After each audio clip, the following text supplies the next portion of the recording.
Welcome to the Bringing Hope Home podcast. We're Bryce and Colette Schaefer, pastors, teachers, and madly in love empty nesters. We invite you into our home as we candidly share faith-filled, practical ways to build a strong and lasting marriage. Hey, welcome again to Bringing Hope Home. We are your hosts, Bryce and Colette Schaefer. And today we are talking about the culture of your home. Which is an important topic to talk about. They're all important topics. Yeah, we have never said it isn't so important. Good.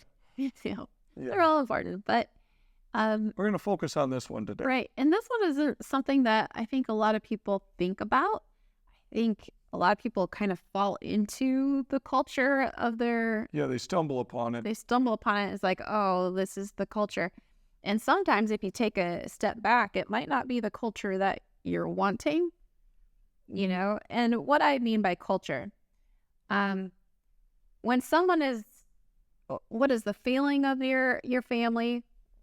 How do your, what else? Well, the culture of the home is your values, your mood, your environment, your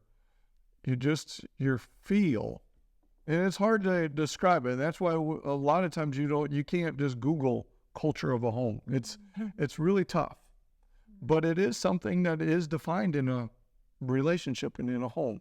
And we never thought much about it, but a lot of people, and this isn't to brag or anything, but a lot of people when they come to our house say, wow, you just feel the peace. Yep. It's a culture of peace. And that's, I think, what our kids always felt. Was just a stability and a peace there. That was the culture of our home. Yeah. And again, we don't have a lot of excitement, in our home. It's not an exciting buzz kind of place. Right. So we don't have a lot of people saying, oh, we want to go over to Schaefer's and hang out with them. No, you go to Schaefer's to take a nap. In fact, our in-laws, our kid, son and daughter-in-laws have said, your house is really quiet. It's a little strange because it's so quiet. Yeah. And, our kids were like, well, this is mom and dad. They're just kind of right. It's just peaceful. It's not quiet. It doesn't mean there's tension. It doesn't mean anything. We're just, that's the culture of our home. Right, that's the culture of our home. And that's important. And, you can set the culture in different ways. First of all, if you're from a different culture than an American culture, you're going to bring in some flavor, if it's a Hispanic home or, some background that you might have. We live in a Native American community, so there's going to be some of that you bring in, and that's good. That brings in food and slang and different flavor to it all.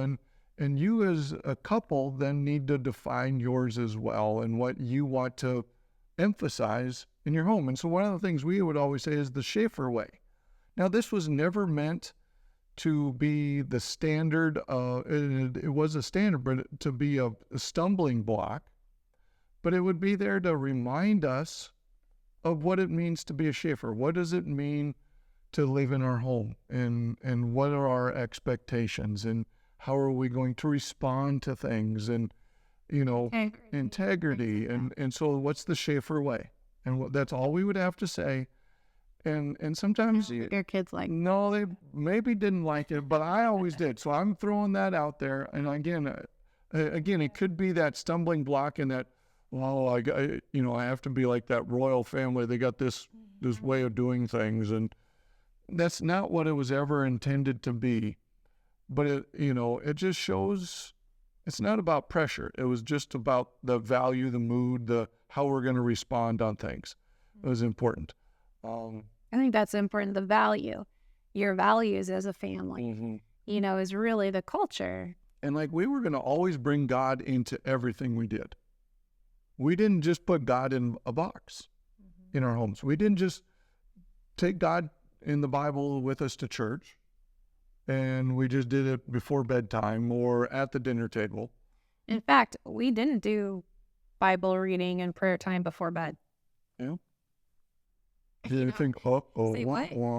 You took God into everything, but you didn't do prayer time? No, because he was in everything, that we didn't just have the boxed time. Okay, God, you have this time frame, and you have church, and you have over here, and the rest of the time, see you later. Right. No, he was in our conversations. He was in how we taught our kids. He was in everything. And so actually we, when our kids were little, and I thought, well, maybe we should have prayer time and Bible time before they go to bed. Because everybody else does. And for us, this was before being pastors. But for us, it was kind of clear, no, you're not supposed to do that. Right. For us, that God spoke that. And I think it had to do with our kids being PKs, and kind of PKs means pastors' kids, and kind of living the Bible life and the God life all the time. I don't know, but that was just us. So it's not a right or wrong. Yep. I think it's awesome that when parents, have that time. We're not giving you permission not to talk about the Bible with your kids. But, I think one of my greatest memories of Callie, our daughter, is when I'd have to go to school and be a school teacher. But I'd wake up in the morning and I'd have my toast. I'd always have toast in the morning and read my Bible. And she would come up and sit on my lap. Mm-hmm. And like a lot of times she was up, I don't know how long, because she didn't want to miss. Because you got up before everybody else and was gone a lot of times before the kids would get up. Yep, because I had to travel to get to the school. Yeah, so she didn't want to miss you. Right, but to see the value that I put on the Word myself, and wasn't trying to make a show or a spectacle of it, and then Callie would bring out her little, mini Bible and those kind of things, and that became important to her. And that's that lifestyle that I'm talking about. That's the culture of the home. Not let's put God in a box or do this and put that in a box. So she was developing the habit of getting up and reading. Even though she couldn't read her Bible, she would sit in your lap and she would have her Bible with your Bible and eat your toast. Yep, take a bite. And, it was so sweet. And then later on in life, we were not a sporty family, but of course I'm a coach, and it's important that we were active. We wanted our kids to be active. We wanted to have life lessons, outside of just school and family and church. And so, that kind of thing. And that developed. None of our kids were awesome athletes. And we're not talking about that, but the idea of, we love watching the Olympics. We like March Madness, NCAA basketball.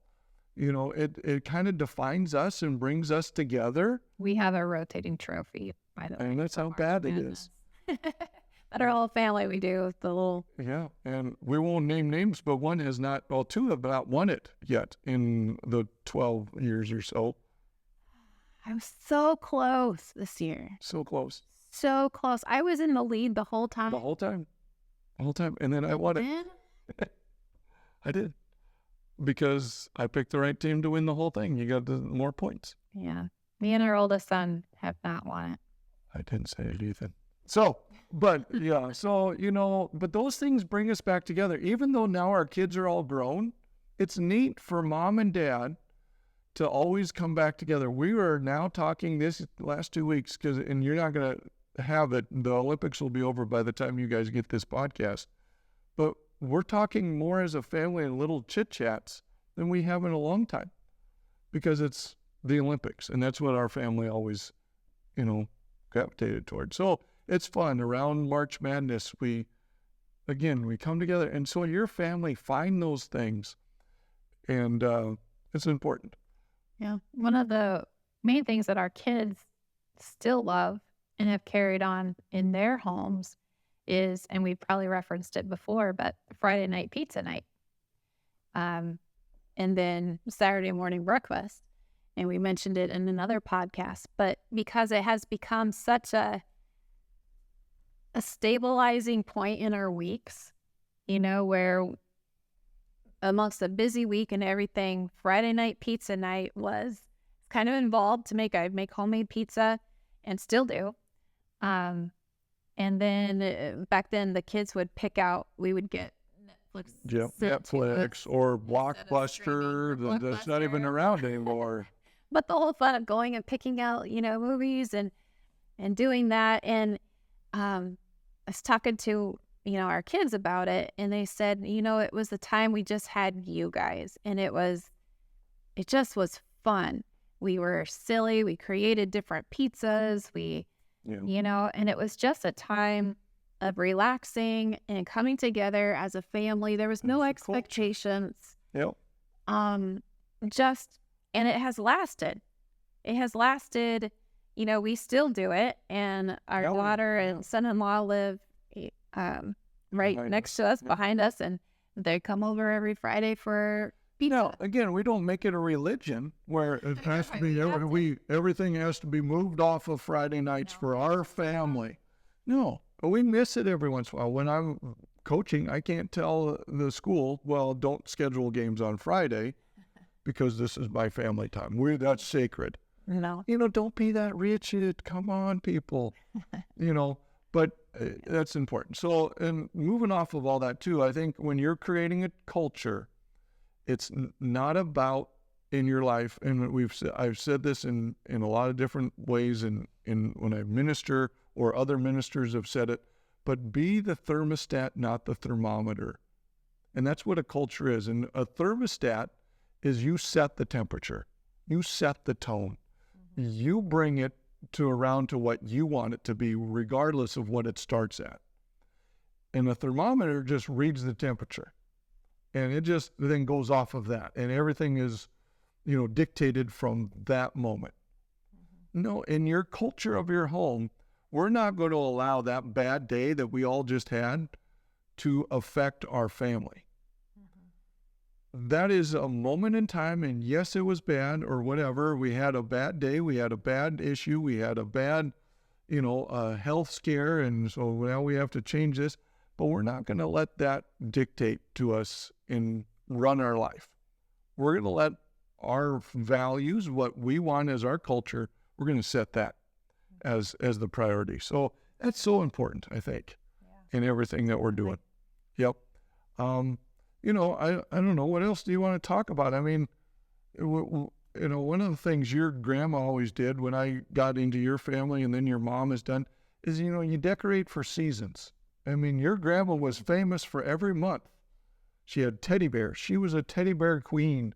Yeah. And, but every month she would decorate different teddy bears with different themes, and like a beach theme, the whole house. I mean, it was just so cute. And I thought, oh, this is neat coming into Colette's family. And then there was a lot of pressure. But then I found out that, Colette we weren't going to do that.